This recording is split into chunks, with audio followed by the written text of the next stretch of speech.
এবারে কানাই বন্ধনাথ আমাদের গুরুভ্রাতা কানাই বন্ধনাথ দীর্ঘদিনের ভক্ত গুরুদেবের কাছে দীক্ষাপ্রাপ্ত। জয় গুরুদেব, জয় জগৎ বন্ধু।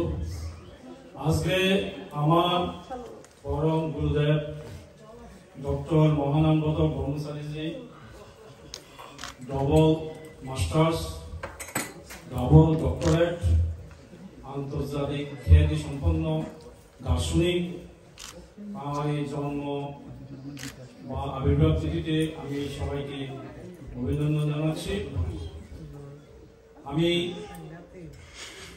ডক্টর মহানন্দজির মা সম্বন্ধে দুটো কথা বলতে চাইছি। কিরকম মা হলে এরকম ক্ষমজন্মা সন্তানের জন্ম দিতে পারেন সেটা আমি বলবো। মায়ের নাম ছিল কামিনী সুন্দরী দেবী। এই মা কি রকম পরিশ্রম করেছেন, কি রকম তিনি সাত্বিক ছিলেন, কি রকম ধর্মপরায়ণ ছিলেন, সেটা ইতিহাসে লেখা আছে। মায়েদের জন্য এটা একটা অনুকরণীয় চরিত্র। অল্প বয়সে মহানামজির বাবা আঘাতপ্রাপ্ত হয়ে অন্ধ হয়ে যান।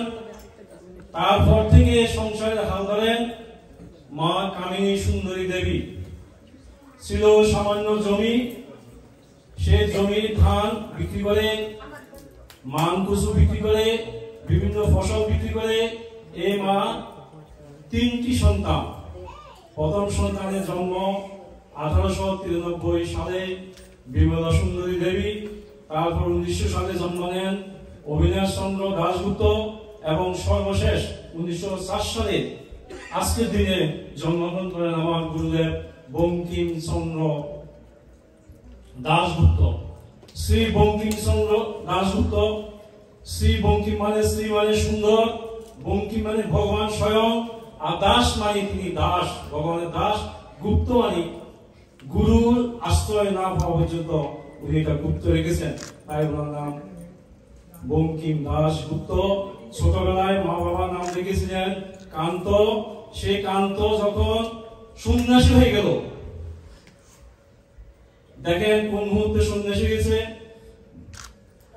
ওনার বড় ভাই ছিল অবিনাশ, বাবা খুবই অসুস্থ। বাবা বললেন যে আমি পুত্রবধূ দেখতে চাই। পুত্রবধূ দেখার 1 মাস পর মারা গেলেন বাবা।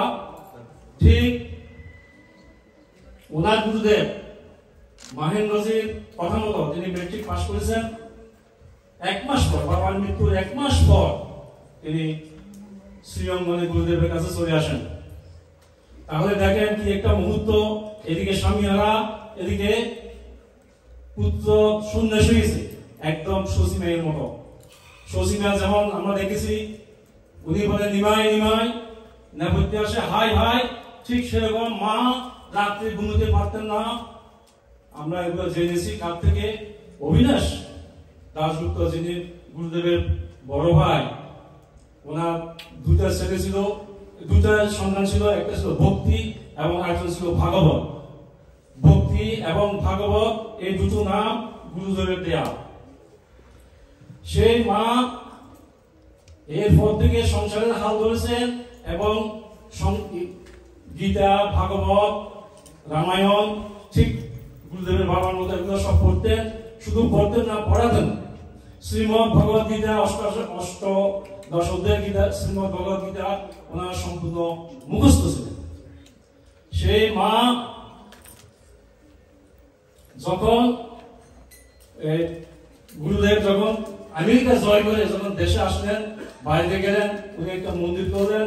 মন্দিরের মাঝখানে ছিল প্রভু জগৎ বন্ধু সুন্দর, ডান পাশে রাধা গৌরীদায় এবং বাম পাশে ছিল রাধা গোবিন্দ। এইটা উনি পুজো করতেন। এগুলো দিন রাত নিয়ে পরিশ্রম করতেন। এগুলো নিয়ে বিভিন্ন জায়গা থেকে বৈষ্ণবরা আসতো, তাদেরকে সেবা পূজা, তাদেরকে যত্ন আত্মি উনি করতেন। এবং উনি এমন ভাবে সাধন ভোজন করতেন যে তিনি ওনার ভাষ্যমতে উনি প্রভু জগৎ বন্ধুর শরণাপন্ন হয়েছিলেন, ওনার দর্শন পেয়েছিলেন। যখন উনি অসুস্থ হয়ে পড়েন তখন গুরুদেবকে ডাকা হয়েছিল, গুরুদেব গিয়েছিলেন, কিন্তু গুরুদেব যাওয়ার সাথে সাথে উনি ভালো হয়ে গেছেন। কিন্তু তারপরের বার সামান্য অসুখে তিনি দেখা রাখলেন, সেবার গুরু যেতে পারেননি, তিনি দেখা রেখেছেন কামিনী সুন্দরী দেবী।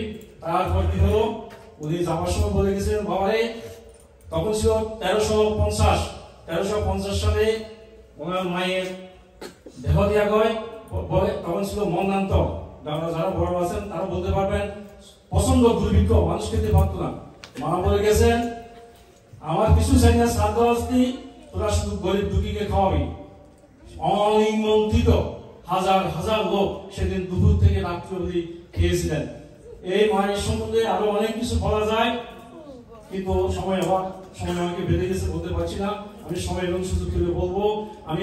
আমরা জানি বাবারা ধর্মকর্ম করুক আর না করুক, মায়েরা প্রতিটি মা ঘরের মধ্যে অন্তত পুজোটা করেন। বাবারা অনেক সময় করেন, অনেক সময় করেন না। ঠিক এরকম মাই হলেই এরকম সন্তান হবে। আমি এরকম গুরু পেয়েছি, এরকম প্রভু পেয়েছি। প্রভু কি? প্রভু হলো কৃষ্ণলীলা, গৌলীলা,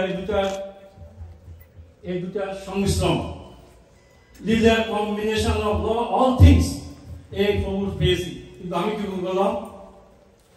করলাম? আমি বাংলা ভাষায় বলছি, এমন মানব জনম কি আর হবে, মন যা করো তোরাই করো এই হবে, এমন মানব জনম কি আর হবে। এই জন্মটা হবে, মন তুমি যা করো তাড়াতাড়ি করো, মন যা করো তোরাই করো, তাড়াতাড়ি করো। কি করো? সাধন ভজন এগুলো। অনন্ত রূপ সৃষ্টি করলেন সাই, তাইতে মানবের উত্তর কেহ নাই। প্রভু অনন্ত রূপ সৃষ্টি করেছেন, অনন্ত বিশ্ব ব্রহ্মাণ্ড। আমাদের এখানে দেখুন না কত রূপ, এক একজনের এক এক রূপ। তো অনন্ত সৃষ্টি করে, কিন্তু মানবের উত্তর মানে উপরে, মানুষের উপরে কেহ নাই। কত দেবতাগণ করে আরাধন, জন্ম নিতে মানবে, মন যা করো তোরাই করো এই ভবে। দেবদলা পর্যন্ত এই মানব জন্ম নিতে চায় কেন? এখানে সাধন ভজন করার জন্য উপযুক্ত, আমরা সবাই যেন কীর্তন করতে পারি। হরে কৃষ্ণ কৃষ্ণ কৃষ্ণ হরে হরে, হরে রাম রাম রাম হরে হরে, হরে কৃষ্ণ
Oh